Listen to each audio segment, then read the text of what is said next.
Hello and welcome to a random just midweek video. I had this recorded and it doesn't really fit in with my usual weekly stuff at the moment, so I just thought I'd get it posted here. A lot of people have had issues with tentacles on this guy, either breaking or just not working properly. So I figured I'd do, obviously not live streamed, but essentially a live version of me figuring out the problems with it. Because I have not tampered with this since I got it out of the box. I've literally taken it out, put it on my desk, and set up the camera for filming. This is also kind of just a little review, so I'm going over all the stuff it comes with.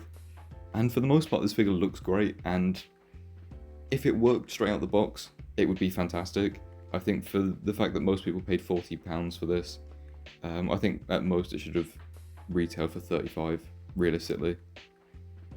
But yeah, so my normal funky mugs aren't going to fit this, obviously, so I'm having to put it in a jug. And I left it in there for 30 seconds before obviously taking it out, and then turning him upside down so I can actually get to the bits that come straight out of his back. And in the process, morbidly ended up recreating the scene from the movie.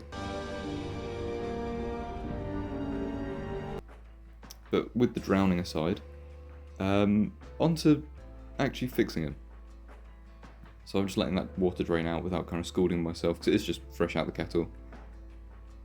Now you can see the flex happening here where it actually meets the figure. Ideally you wouldn't have that. Hasbro would have done a better job of attaching it to the figure, but clearly they didn't.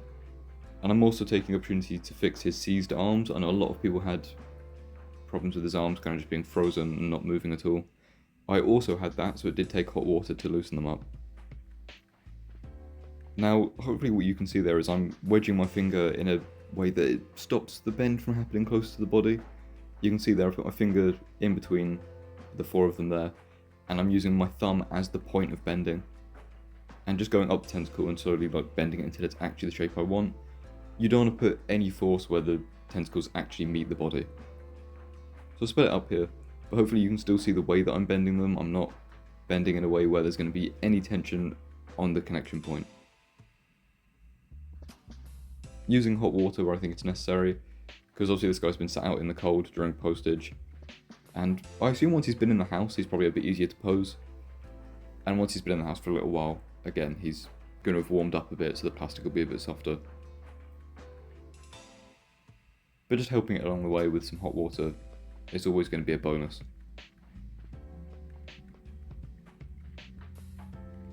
And I'll just try and straighten those out to the best of my ability so they can at least support his weight.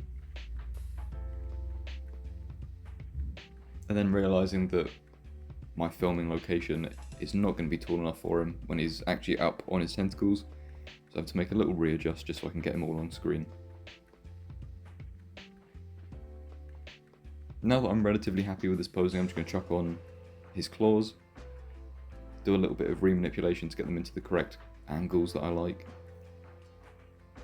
and to help him balance a bit more, so you kind of want them to come around not quite parallel with him because you've got all the weight of the tentacles at the back anyway, but you can see there almost so it's in line with the side of him. You essentially want it to take over where his feet were. So making some minor readjustments there until I'm happy with the way it stood up. A minor problem with balancing. So his balance is good once you've got his balance point correct. If it's ever so slightly off, like you saw there, he will just eventually topple over.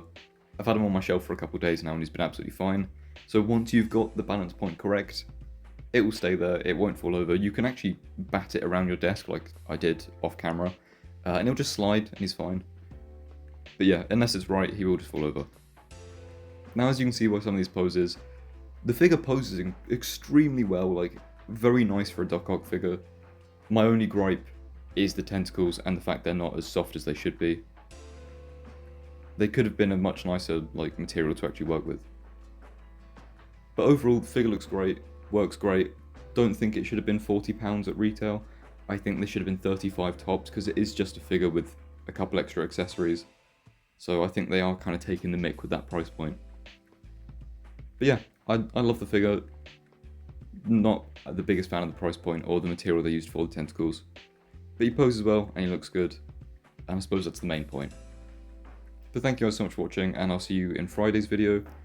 And if you do want to support the channel and get stuff early, there is a members page. You can become a channel member, and I'll love you forever and post behind the scenes work that comes out like weeks early. But thank you.